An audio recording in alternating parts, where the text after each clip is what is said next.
Back to my new vlogger. मैं आशा करता हूँ कि आप सब अच्छे होंगे। सो गाइस अभी बज रहे हैं सुबह के 4 और 4:30 बजे की ट्रेन है मेरी श्री अनंतपुर साहिब की। सबसे पहले जाएंगे गुरुद्वारा साहब में, मत्था टेकेंगे और आसपास की जगह एक्सप्लोर करेंगे।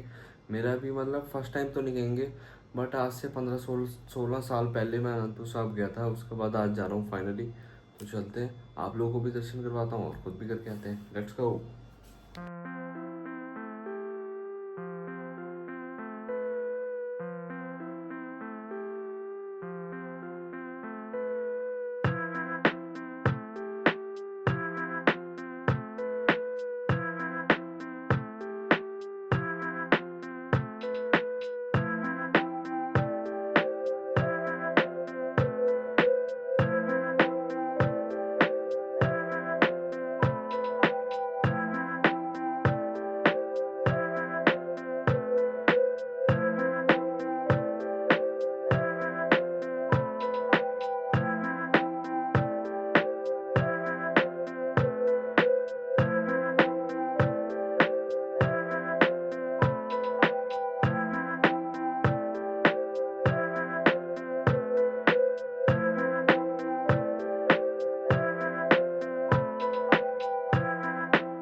सो फाइनली तुम्हारा भाई पहुंच चुका है श्री अनंतपुर साहब।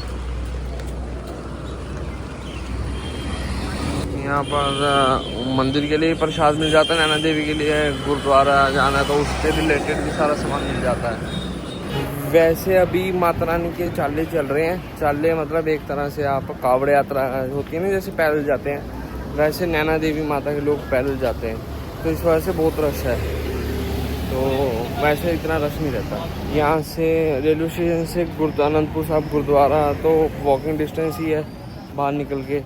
बाकी अगर आपको नैना देवी मंदिर जाना है, अगर आप पैदल ही वो करके आए तब तो आप पैदल ही जाओगे, वरना कोला वाले टोपे का ऑटो मिल जाता है यहीं से, फिर वहाँ से पास में ही है पैदल। वरना कोला वाला टोपा यहाँ से कहते हैं 6-7 किलोमीटर दूर है। अगर चाले के टाइम तो सब पैदल ही जा रहे होते हैं, वरना आप ऑटो में भी जा सकते हो। मौसम एकदम बारिश वाला हो रखा है। सुबह आया था वहाँ तो बहुत हो रही थी। गुरु नगरी श्री अनंतपुर साहिब के पहुँचते आप जी का स्वागत है। तख्सी केशगढ़ साहब आगे से राइट है, रेलवे स्टेशन से निकल के लेफ्ट है, फिर आगे जाके राइट है, फिर आ जाएगा गुरुद्वारा साहब। बहुत जनता है, आपको पीछे दिखाता हूँ। पीछे भी दुनिया के लोग पैदल आ रहे हैं, आगे भी सब पैदल ही जा रहे हैं भाई। ऑलमोस्ट पहुंच ही गया हूँ, गुरुद्वारा साहब के पास ही हूँ मैं। पहले वहाँ चलते हैं, फिर आगे का देखेंगे क्या प्लान है। बट अगर उससे पहले चाय मिल जाएगा पीने के लिए वो भी बढ़िया है, नहीं मिले तो भी ठीक है। वो है माता नैना देवी ये पहाड़ों पे। अभी देख के इतनी मेमोरीज वो रिफ्रेश हो रही है ना, जो अनंतपुर साहब की एंट्री है ऐसे है, मतलब चढ़ाई सी है। मतलब आज से 15 साल पहले आया था, बचपन में आया हुआ। चलते हैं पहले गुरुद्वारा साहब दर्शन करके आते हैं।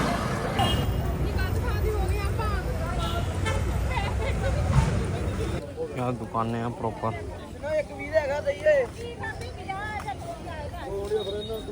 इस साइड भी आगे पूरी दुकानें हैं।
गुरुद्वारा साहब का बहुत बड़ा इतिहास है। अगर आप पढ़ने जाओगे तो अच्छे से आप गूगल पे पढ़ सकते हो या बुक्स में आपने पढ़ा होगा।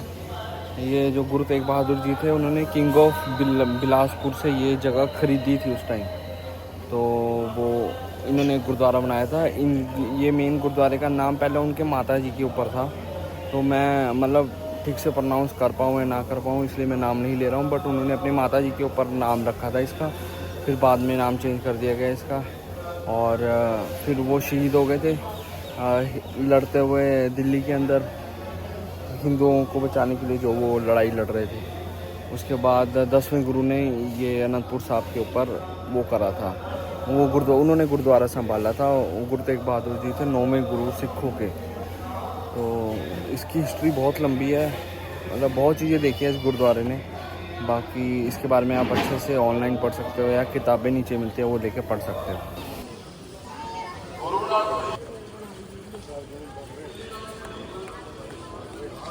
जौन सा मेन गुरुद्वारा साहब है, 1 मिनट कैमरा साफ कर लूँ।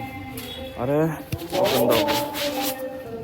जौन सा मेन गुरुद्वारा साहब है अनंतपुर साहब बोल देते हैं, वैसे उसका नाम है श्री केसगढ़ साहब गुरुद्वारा। और थोड़ी सी ब्लड मेमोरीज होती है ना उनसे इंसान की। मैं 12-13 साल पहले आया था, ये पार्किंग होती थी उस टाइम, जहाँ पर हम गाड़ी लगा के यहाँ से पैदल गए थे। ये है गुरुद्वारा शीशगंज साहिब, इसके सामने यहाँ पर हम अपनी गाड़ी लगा के पैदल गए थे। मैं तो वैसे ही आया था अभी एक्सप्लोर करने के लिए ये वाली साइड। अभी तो सारी मार्केट बंद है, अभी तो टाइम भी 6:30 पौने 7 के करीब हो रहा है। वैसे आप लोगों की इन्फॉर्मेशन के लिए बता दूं कि सपोज़ करो दिल्ली से आप लोगों ने यहाँ पर आना है, तो आप एक दिन में सब कुछ एक्सप्लोर कर सकते हो। यहाँ पर हर जगह दर्शन कर सकते हो। जैसे ट्रेन चलती है हिमाचल एक्सप्रेस 11 बजे के करीब दिल्ली से अनंतपुर साहब उतार देगी आपको 6 बजे के करीब। आपके पास 9 घंटे हैं, क्योंकि अगली ट्रेन 3 बजे वापस दिल्ली जाती है यहाँ से। तो 9 घंटे में सारे गुरुद्वारा साहब घूम सकते हो। यहाँ पर नैना देवी माता के जाके आ सकते हो अच्छे से। टाइम बढ़िया टाइम मिलेगा आपको। और नैना देवी माता के लिए अभी जाऊँगा मैं टोबे वाले, मतलब कुछ कहते हैं कोला वाले टोबे तक ऑटो में जाना है, उसके आगे पैदल 2.5-3 किलोमीटर है, जाएंगे। जो पार्किंग दिखा रहा था मैं, वो इस रोड से नीचे उतर के थी। बाकी थोड़ी चढ़ाई पे है, ये पहाड़ पे है, मतलब ऐसा कह सकते हैं। बहुत बढ़िया दर्शन हो गए भाई साहब। पीछे गुरुद्वारा साहब है, बहुत बढ़िया दर्शन हो गए। कोई रश नहीं था, कुछ नहीं था, लंगर हॉल में भी रश नहीं था, बढ़िया दर्शन हो गए। और अब देखते हैं, नीचे चलते हैं और फिर देखते हैं क्या करना है, अभी आगे बताता हूँ।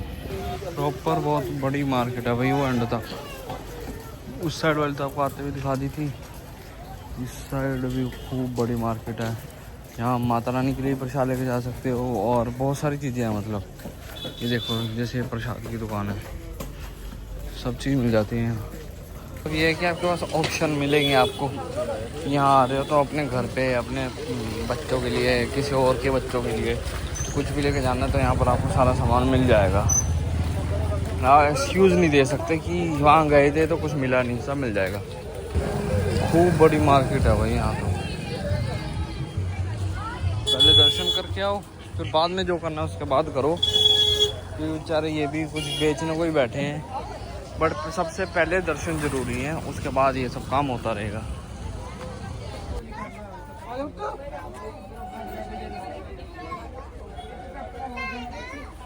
भाई सामान तो बहुत ज़्यादा कॉस्टली है यहाँ पर। दिल्ली में रहने का ना डिसएडवांटेज है कि ऐसा लगता है यहाँ देख के अरे दिल्ली से ले लेंगे सस्ता, तो छोड़ देता हूँ। इससे आधे से भी कम रेट पे मिल जाएगा, इसी से नहीं और काफ़ी मार्केट से आधे रेट पे दिल्ली में मिल ही जाता है सामान। गुरुद्वारा साहब से बाहर आ चुका हूँ। ये है बस स्टैंड श्री अनंतपुर साहब का, और गुरुद्वारा साहब पीछे रह गया। अनंतपुर साहब का गुरुद्वारा, ये बस स्टैंड भी एकदम ज़बरदस्त लुक का बना रखा है। देखो आप, ये लुक यहाँ से मैच करे ऐसे बस स्टैंड बना रखा है, मॉडर्न आर्किटेक्चर। अब यहाँ से लेते हैं ऑटो, चलते हैं कोला वाले टोपे तक, उसके बाद पैदल जाना है नैना देवी माता की। अब कोला वाला टोपा जगह है, साइड में टोपा है, क्या है मुझे पता नहीं, जाके देखना पड़ेगा। पता कर रहे थे भाई कोला वाले टोपे तक, वो कोला वाला टोपा नैना देवी माता हिमाचल में पड़ती हैं, तो ये पंजाब हिमाचल की बैरियर 3-4 किलोमीटर दूर बोला जाता है, तो 7 किलोमीटर दूर है। 3 किलोमीटर के 250 रुपये ले रहे हैं बताए। इससे बढ़िया पैदल ही चला जाऊँगा मैं। सब पैदल ही जा रहे हैं और चले हैं, तब तो अपने घर से पैदल आए हैं, हम यहाँ से नहीं जा सकते। चला जाऊँगा भाई, मैप लगा लिया, अब इस हिसाब से सीधा चले जाएंगे भाई। लेना ही नहीं ऑटो, बहुत टाइम है, वापसी में देख लेंगे। बट ट्रेन ही जब मेरी 3 बजे की है तो इतना जल्दी करना भी क्यों है।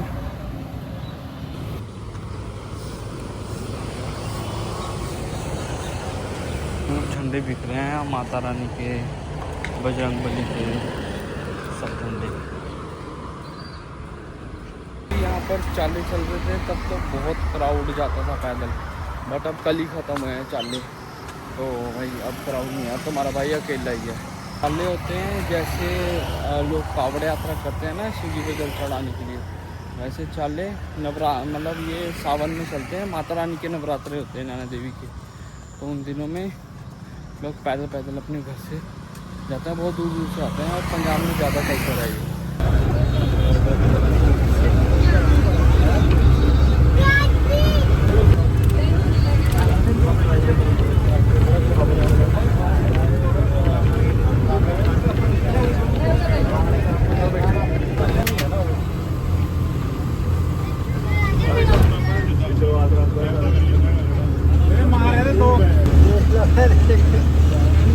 ये है कोला वाला टोबा। तो पहुंच चुका हूँ भाई मैं, बट यहाँ पर बारिश भी शुरू हो चुकी है।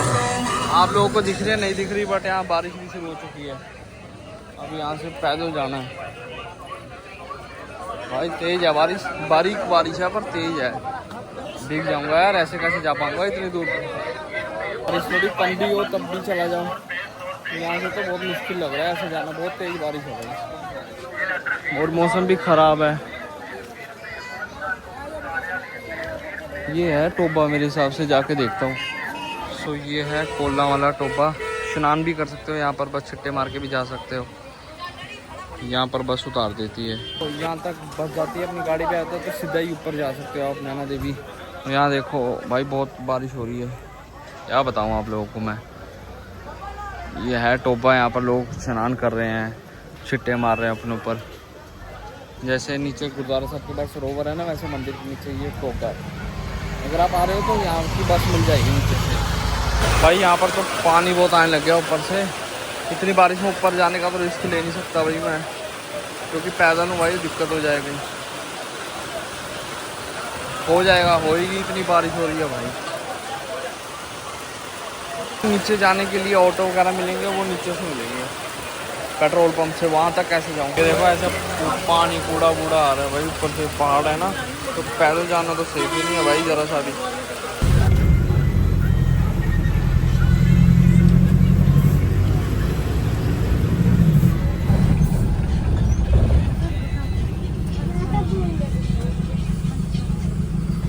इधर नहीं है बारिश, देखो नैना देवी में इतनी बारिश थी, नीचे उतर के कोई बारिश नहीं है, तभी चला गया था मैं। यहाँ तो कोई बारिश नहीं है।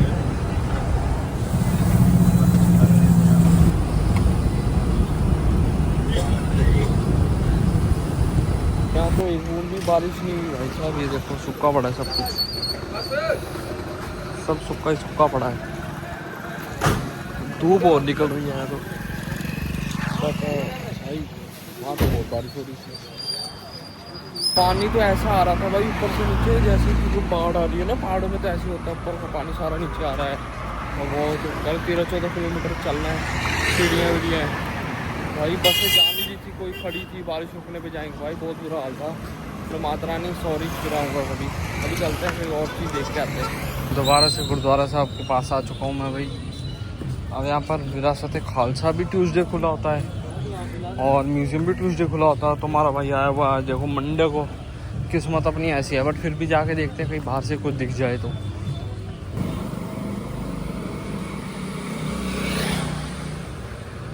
ये गुरुद्वारा साहब है, किला आनंदपुर साहब गुरुद्वारा साहब है। ये बहुत खूबसूरत बना, वैसे सारी खूबसूरत होते हैं, ऐसी बात नहीं है, बट ये भी बहुत खूबसूरत लग रहा है किला आनंदपुर साहब। और इस साइड भी गुरुद्वारा साहब है एक। यहाँ पर कम से कम नहीं तो 10-12 गुरुद्वारा साहब है जो सारी फेमस गुरुद्वारे हैं। टाइम अपने के पास बहुत है, अगर जल्दी फ्री हो गए तो बस में चले जाऊँगा, अपना ट्रेन तो बुक ही है मेरी 3 बजे की। तो घूम रहा हूँ वही मस्त। बाकी नैना देवी नहीं जा पाया, इसका मलाल रहेगा, और बारिश और सीधी चला जाए फिर दोबारा आऊँगा। यह है विरासत ए खालसा भाई, ये खुला होता है मात्र 6 दिन हफ्ते के, सोमवार को नहीं खुला होता जिस दिन मैंने आना था। ये भी ऐतिहासिक गुरुद्वारा साहब है, गुरुद्वारा अजीतगढ़ साहिब। दर्शन कर लो भाई बाहर से, अंदर तो कैमरा अलाउड नहीं है ना। बस अब थोड़ा समय व्यतीत करता हूँ यहाँ पर। अभी तो तकरीबन 9:30 हो रहे हैं भाई, तो 3 बजे तक बैठने का पॉइंट नहीं है। मैं तो इसलिए इतना ही लेट टिकट कराई थी कि मैं अंदर भी जाऊँगा, वह जा नहीं पा रहा, बारिश भी हल्की हो जा रही है। तो देखते हैं कोई बस मिलती है फिर चलते हैं।